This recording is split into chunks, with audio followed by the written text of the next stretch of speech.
Hello everyone, another week, another videos. So, today we're finally setting down the pen and paper and we're going to go over footwork. Specifically, we're going to go over every kind of footwork you could possibly need to know as far as my knowledge goes. So, I'm going to be going over footwork from backsword, from rapier, from longsword, both German and Italian, because if you know these, if you know at least the footwork from two systems or so, you're pretty much good. So, this may be a bit of a lengthy video, but I want to make sure we go over everything. Sometimes I'll be using historical terms, sometimes I'll be using modern terms, sometimes I'll be using them interchangeably. If there's any questions about anything, feel free to ask me. But the other thing we're going to be doing is we're going to be using this blue line behind me, so the perspective is going to be a little strange because my driveway is sloped slightly, but doing the best I can. So, first and foremost, rules for footwork. It depends upon your stance, right? If I'm in a longsword stance, then obviously my left foot is what's going to be forward if I am right of hand. If I am doing backsword or rapier, then the opposite is going to be true. My footwork will switch. So whatever foot is in front, you're going to have to just adjust the step to that, right? So I will mostly be trying to say non-dominant side or back foot, front foot, etc. And you can apply that to whatever stance you're standing in or whatever handedness you are. Now, a really important thing to consider is whether or not your stance straddles the line or is on the line. So, for example, longsword, I want to have my stance wide. This is so that way I have all of my hips, my core engaged. When it comes to something like, for example, backsword, I will usually have one foot on the line, one foot off the line, with one exception. When I go to the inside guard, I will move my foot over to line my core up with this. Right? So it can be a case-by-case basis. Small sword, for example, advocates having the feet directly in line. There's nothing wrong with that. It's just when it comes to things that are a little bit more dynamic, such as backsword or rapier, what have you, I prefer to have a bit of a wider stance. That's my personal preference. The advice in the manuals can vary. Small sword, however, that's linear. I will stand linearly. But, depending upon your system, that may or may not come into being, which can change some of our initial footwork. But we'll start out simple. So the very first bit of footwork we're going to be doing is going to be movement of the front foot. Now, depends upon what system you're studying. This can have several different names. For example, Fiore and Capoferro refer to this as an accrescere, the advancement of just the front foot in whatever direction you want. Okay? So for example, if I need that movement I did before where I moved my foot over onto the line, that is an accrescere. Right? Alternatively, it can be just a single step, it can be a wide step, whatever it may be with just whatever foot is in front. Now, when would you use this?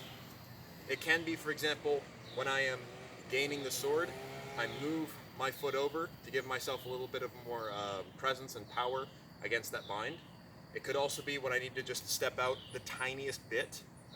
Note this is not an oblique step because I've not left the line. This is instead me more of just sort of getting out of the way or applying energy in this direction. Another example you will see it, which kind of blends into my next one, is the rolling step or the step left cut right. Now this pretty much just applies to longsword, and it's what leads us into a passing step. Essentially what I'm going to do is I'm going to take my left foot, I'm going to lift it up, and I'm going to do an accrescere with it. However, rather than doing an accrescere where I step onto the ball of my foot and become stable, I am putting kind of my heel down like this to strike. Boom. Because what I'm going to do is I'm going to roll off of this. In the manuals we are told, at least for German, we are told to step left, cut right. My interpretation of that is that we start at the edge of distance, right? So I'm moving through the Zufechten with my normal footwork. I step left to cut right, as that preps me and powers me forward with my step. So, it is kind of an accrescere, but I don't consider it an accrescere because I am just going to roll off of it rather than being stable. So, the way you perform that, take your front foot, put your heel down, it's just one little step out, don't use your back leg. This is not like a lunge. It's just striking with my heel, roll through. I'm putting my weight onto it. And once I feel my weight onto it, I'm going to spring off with this foot and with my other foot, boom. Now, important thing with that, if you watch my left foot, is that I am not just stepping forward with this. Once the weight is shifting forward, I push off with my toes to give myself even more. This is to get the maximum amount of distance, and with a little bit of practice, your range will extend. The trick with it is to get to the point that you can cover a lot of distance, but not be off balance. So eventually you'll have to start limiting yourself. But that's the step left, right? Which is kind of in a crescere, kind of not. Now, the next bit of footwork we're going to look at is a decrescere, which is essentially when I bring my feet together. So if I bring this guy up, so I could go accrescere, decrescere, which would become a simple step. I could go decrescere to void, things along those lines. It's whatever foot coming in.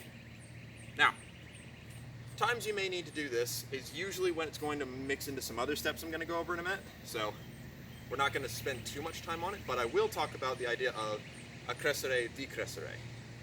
Because what that becomes is it becomes a simple step. So, simple step or advance. What is it? What does it do? Well, basically it's my smallest form of footwork, but it's also my most versatile. If we were to compare this to a chess piece, the simple step is a pawn, but it's a pawn that can move kind of like a queen. Actually, it's a king is what it is. It can go one space, any direction I want to go. I can go to the side, forward, diagonally, whatever, it doesn't matter.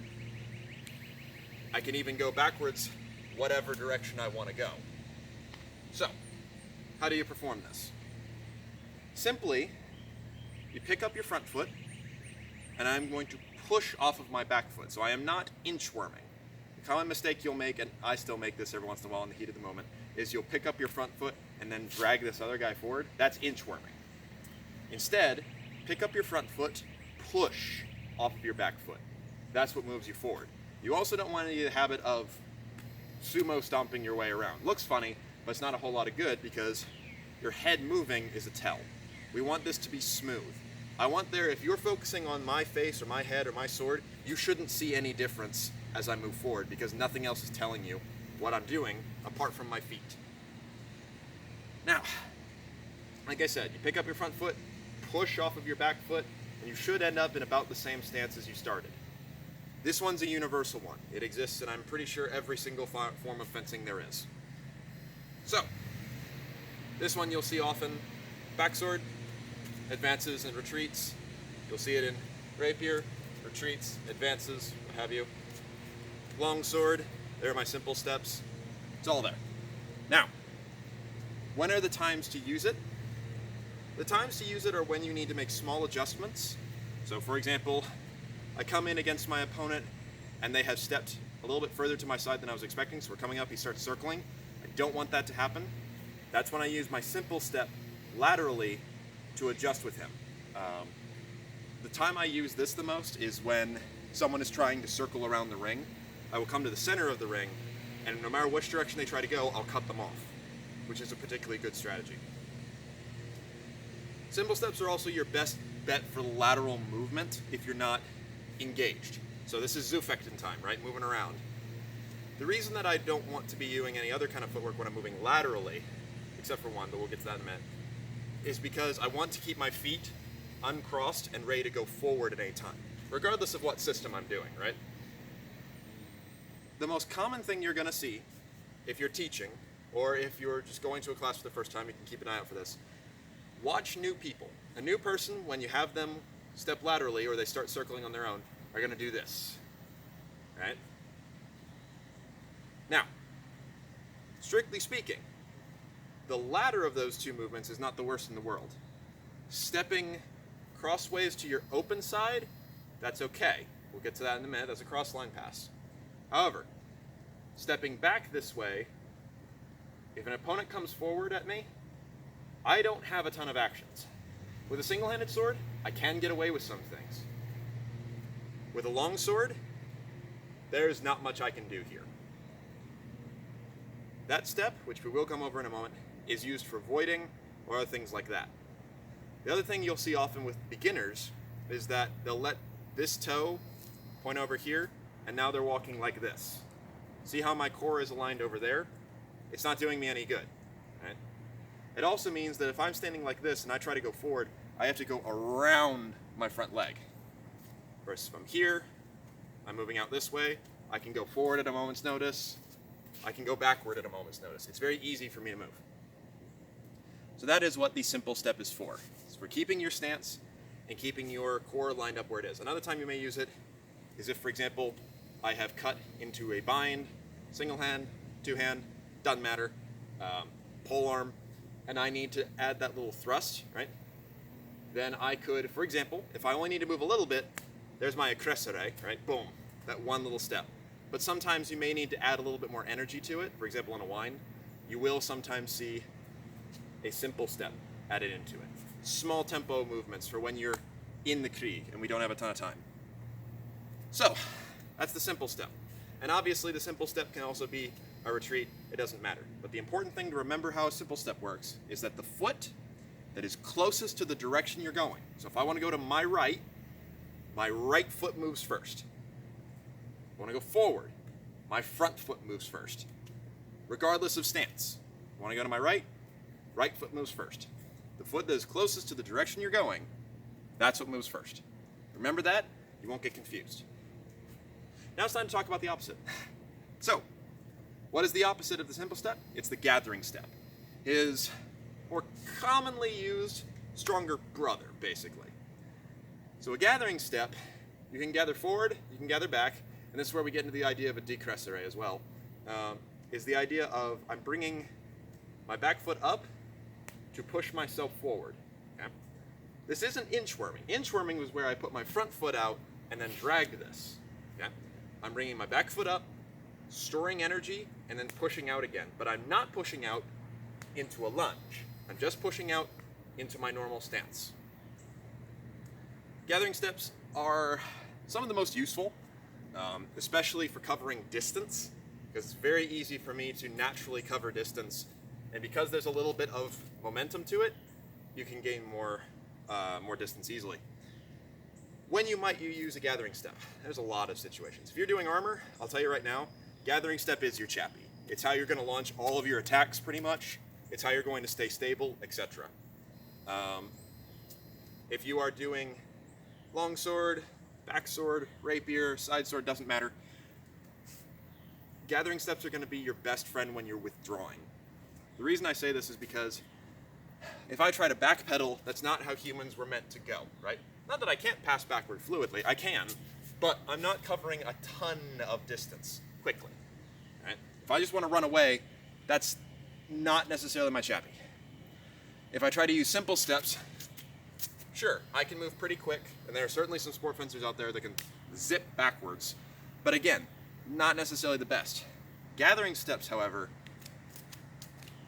because I'm bringing my front foot back, what's happening is I'm storing that energy and essentially leaping backward.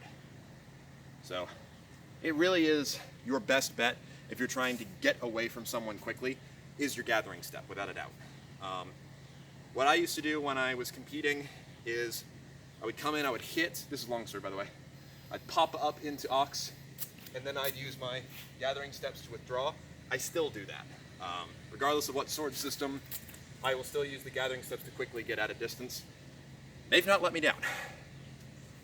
So, gathering steps, much like simple steps, used when you need to apply that little bit of extra energy. However, a really important thing to consider. With your gathering steps, make sure you are not gathering together. So, I'm on my line here. I'm going to gather up next to my foot, not together, next to it, so that way my stance remains open. Now, if you're just getting out of dodge or something along those lines, yeah, it doesn't matter. But I learned this because of armor. If I'm trying to maintain this wide base, and I bring this together, now my stance is narrower. That's going to affect things. Trying to keep my stance as wide as possible, keep this open, keep my stance open. A little bit of practice, it's not too hard to do. So that's my gathering step. And obviously if you're gathering backwards, you could call it a decrescere, right? Something along those lines. But you'll also see this very commonly in Dusak, advancing or retreating while doing this. There's a lot of different footwork you'll see for it. But that's the gathering step. So now let's talk about some changing steps and other fun stuff. So we got our advance, our retreat, our simple step. We've got our gathering step. Let's talk about voiding and slipping. So if someone cuts at my leg, I can slip. This is a decrescere once again, but when it comes to using the slip specifically, usually in backsword I'm going to be using this to defend myself. The idea here being that I am always guarded against whatever they're going to throw at me, so if they try to feint high and cut my leg, no problem, my leg's not there. Now, the slip can look like a couple different things, and it depends upon your source, right? You will see, for example, in some single stick, they advocate voiding all the way back here. You will see in some backsword or broadsword, they will also advocate voiding all the way back here. That's doing a slightly different job, I should point out. It's not just voiding your leg, it also moves my head. So in single stick especially, right, where I'm not allowed to move that foot, if I want to get a breather, I'm going to step backwards out of distance, essentially. He can't reach me now.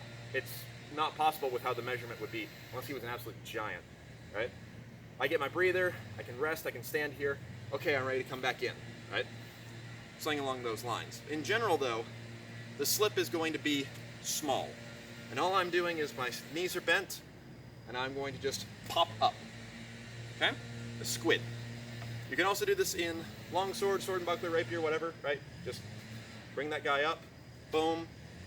If I am in rapier, it's a little bit more slidey, and that's where the slip can change depending upon your stance. So if someone cuts my leg, because my leg is extended in my Italian rapier stance, I will usually void with my hip more, and my foot will come in a little bit more. So it can change depending upon what stance you're doing. But bit of advice on this is try to keep your slips and your voids just enough, right? It's like when you're dodging a punch, you know? In it comes, I don't necessarily want to drop all the way down here if I don't have to. It needs to be just enough, no more, so that way I can launch into what I'm going to launch into next. If someone cuts at my leg and I bring this all the way back, I'm off balance, and the only place I can really come once I get here is back forward. And I have personal experience with, I've cut at someone's leg, they avoided all the way back, and as they're trying to come back forward, their head is wide open, and they walked right into a thrust. You don't want to limit yourself, because if I void really far backward, I can't actually go backward anymore. I just can't. It's not how my body works, so keep that in mind. You'll even see sometimes voids and slips that are just the tiniest little bit, sometimes even just straightening the leg. Something small. Sometimes people will cut for your leg and you can lift it. That was something I used to do quite a lot when I was younger. I actually have it on video with single stick. But basically, any of these steps are voids and slips, but this is the shift / the slip that most backsword manuals are talking about. Sometimes this as well. All right, now let's take that and we're going to add it to something which turns it into the V-step / changing step.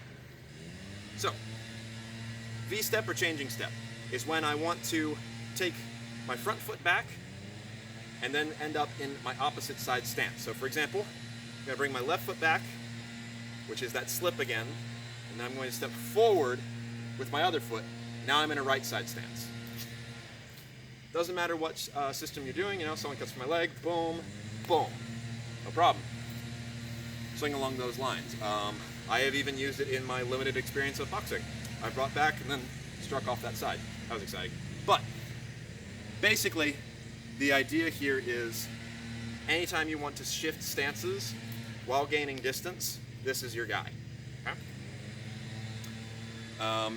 Should it be, now it gets its name the V-step, should it actually be a V? Kind of, you know? I don't want to step back and step straight forward. Not all the time. It would be preferable if I gain a little bit of distance because now my core is open to it again. So it is kind of a wide V. Next guy is going to be our triangle step and our compass step, and then we get into bigger footwork again. So first, the compass step. We already talked about these little accessories, and we mentioned this guy. Now we're going to look at him in detail. The compass step is when I am going to take my back leg, and like an old compass, you know, where you've got the point and then the pencil, I'm going to draw a circle with it. This is my ability to look in different directions without necessarily changing which foot is forward. I did at the very end there, but that's because I wasn't thinking about it. But you also sometimes see it used as a void, right? Not exactly a compass step because I'm not really changing where I'm going, but at the same time I am changing where my core is facing, so it kind of is. You will see this, for example, Godinho, which my friend Ryan can talk about way more in detail. He has a cut where he will step up and strike basically the back of your head. So that's using it offensively. In pretty much every form of Italian rapier, you will see the girata, where you step out to the side as a void. You will see sometimes in spadone / montante play, or fighting multiple people, I will use compass steps to change who I'm looking at, things along those lines.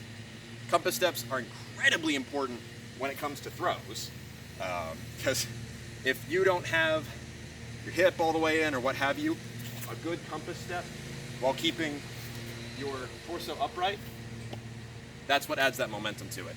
And anyone who's a judoka out there and has tried to get their Tayatoshi just right knows exactly what I'm talking about.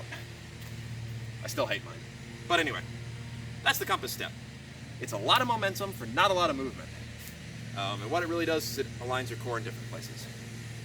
Now, if we combine the compass step with a kind of half passing step, so if I don't bring my foot all the way forward, but instead bring him kind of up to the same level as my other foot, and then I compass back, this forms a triangle step. Called a triangle step because it has 3 points. Point 1, point 2, point 3. My feet are always on 2 of the points, thus making a triangle. What is this useful for? This is useful for if I don't want to gain ground or lose ground, but I want to switch sides, right?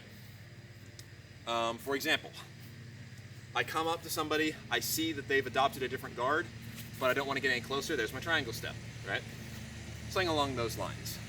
It's also particularly good if you live in a small area and you want to do some cutting patterns and can't afford to pass forward all the time. You often see the triangle step used when it comes to voids, be they, bogan, what have you, right? Things along those lines. So that's your triangle step. And triangle step is probably one of the most versatile ones you'll get. It can be made bigger, it can be made smaller. Usually, however, it's static. It doesn't carry you all that far. So, that's triangle step and the compass step. Last guy, little guy we're going to talk about that I probably should have started off with, but oh well, we're already going, is going to be the volta stable. So I've talked about this a little bit before, but the volta stable essentially is just turning my core to face different directions, right? So what this does is it curls up my core, so that way when I do explode off of it, it's like I took a passing step, but I haven't. Right? When are you going to use the volta stable? Well, if you're doing Fiore, you're going to use it all the time. It's a different perspective of movement, which I probably ought to do just a video about at some point. But essentially, if I stand in guards that curl up my core, and then someone cuts at me, boom! That's the same energy as if I took a passing step. The only thing I don't gain is I don't gain the immediate angle. However, all of Fiore's actions pretty much, they hit here, and then he steps with his follow-up attack or what have you. So he's getting the same place, it's just in a different order. Same for the Germans, right? Volta stable is actually pretty useful. Adding it in here and there. The trick with it is to make sure that you are forming it quickly and then using it quickly, and not standing there hoping someone attacks you. Because not that you can't get away with it, but the longer you give someone time to think, the less likely they're going to do what you want. You also sometimes see volta, especially when I was doing dosec, used as a void, right? Now I can just lean back, obviously, but if I turn my toes as well, I can get pretty far away. So you will sometimes see it used as a void. But like I said, I'm not going to dwell too much on the Volta style blade because I believe I've explained it pretty much in detail before. Important things for making it work. Number one, I'm not just turning my feet. I'm shifting my weight onto the side. That's what really gives the Volta its ability. Okay? Remember also that the direction you're curled up, you're fighting the other direction. So if I'm curled up this way, I'm fighting that way. Here, there. So that's the Volta. Also make sure that your stance is wide, that you're not ending up linear, because I'll tell you right now, you're going to fall over. So, that's a lot of them done. Let's move on to the passing step, shall we? So, passing step, big boy. This one can be, like I said, combined with the left step, etc. But the idea here being, I should really just say just step, well, anyway. Passing step is when I want to bring my other foot forward, but I'm coming all the way up. So I'm not coming up halfway like the triangle step. Now I am actively going forward. Now, strictly speaking, this is the pass done, right? Passing steps can be a couple different things. I could literally just step forward. I have changed sides of stance. My stance is still wide. I'm good. However, most times when you attack with it, you want to combine it with a small compass step, so now I get that angle. We talked about angles before. That's how you achieve it. Regardless of which side, regardless of whatever, that's usually how you're going to do it. But strictly speaking, the passing step is just this guy. You will use this in wrestling. You will use this in dagger fighting. You will use this in sword. Just usually if you're going to be doing a more offensive action, you're going to be stepping a little bit wider and combining it with the compass step. However, strictly speaking, it's just that. The trick with passing step and making it good is to remember your feet are on two railroad tracks, okay? I'm not going to cross over myself. Nice and wide, so that way my stance stays wide, okay? Now, passing step, okay. Let's talk about other forms of passing step. This is where we get complicated, but we're almost done. First and foremost, the oblique pass. So, my normal passing step takes me straight forward. My oblique step takes me out to the side. Now when it comes to the oblique pass, whereas with the normal pass I can get away with just this, when it comes to the oblique pass, I have to move my back foot because the times you're using this are usually when you're really getting out of the way. For example, the Krumphau, where I want to dodge at the same time because I'm not really defending myself. In which case, this foot's coming up, this guy powers me out to the side, and I land stably. The important thing with this guy is to remember not to fishtail. So what you'll sometimes see when people start is they will take a small step here and all their momentum goes into their back foot. Now I'm facing that way. That's no good. I'm going to take a bigger step with my back foot and a smaller step with this. So now I'm off the line, but I'm stable. I can follow through with whatever I want to do. It can be done both ways, regardless of which foot is forward. So if I'm here, I can still oblique this way. It's kind of a weird leap. But it's usually best with your back foot coming up. That's the oblique. Now let's talk about the, let's see, leg, yep. Yes, okay. So now let's talk about cross-line passes.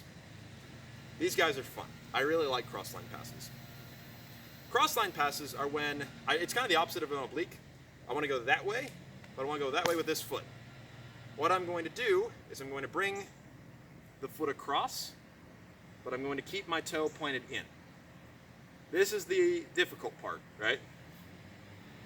If you just step normally, my core goes this way, which is not good because I'm fighting that guy. So I'm going to keep my toe facing here, which keeps my hips facing here. And this is actually a quite stable position. I can stand this way without difficulty. Came with practice, obviously. But you want to be in this stable position because you can launch cuts off of this. And then you follow through. So altogether, a cross-line pass is just 1, 2, right? In which case I kind of did a passing step, but I really just did 2 passing steps. The full thing that you're normally going to want to do to get angle on your opponent is 1 2, notice how I turned my foot in a little bit, 3. Now I've come around, I've got full angle on my opponent. This is because when you're doing cross-line steps, you're usually voiding as part of it. You're going to end up slightly circling your opponent. For example, on the cross step, Zwerchau, on a lot of Messer plays, for some wrestling even, though you don't want to cross step when you're wrestling, but the idea of getting that angle. I can also do the cross-line pass the other way. So if I'm here in left foot forward, and I want to go to my right, again, my toe is facing in, 2, 3. Okay. This can be done offensively. So for example, like I said, on that Zwerchau with the longsword or with Messer, I'm going to strike, boom, then I'm going to unfurl with my second strike, and I'm good. Okay. It can be done kind of defensively. I'm here, they're cutting at my head, parry with my cross step, 1, 2 with my riposte. Options are there. The trick with it is to make sure your core is facing inward and make sure you're not stepping too wide. Okay? Sometimes you'll also see the cross-line pass used just purely on its own. For example, there is, again, a Zwerchau play where I fake high with my step, and then I drop underneath, and I do a cross-line pass again. That one, you're going to end up running past them afterwards, so you don't really need to worry about staying in this stable position. But you'll also see it used often in side sword uses it a lot, Montante uses it sometimes, things like that. But it's not going to be applied too much in the later systems. Not that you can't, but usually it doesn't come up. Okay, we talked about a lot of steps. Just a couple more to go over and then we're pretty much done. That, for the most part, that's it. Little extra bonuses. Let's talk about the traverse real quick, right? So traverse, for those of you who do backsword, is basically the same as doing simple steps, right? I'm just going to take the side that's closest to the way I want to go and step that way. So we basically already know that guy. Just treat it like simple steps that are a little bit more stiff, if you will. And what that does is it, outside guard, I'm very strong here, or here. Inside guard, I'm very strong here. Right? It's actually a very smooth way of moving back and forth. Works very well for longsword as well. So that's the traverse, basically.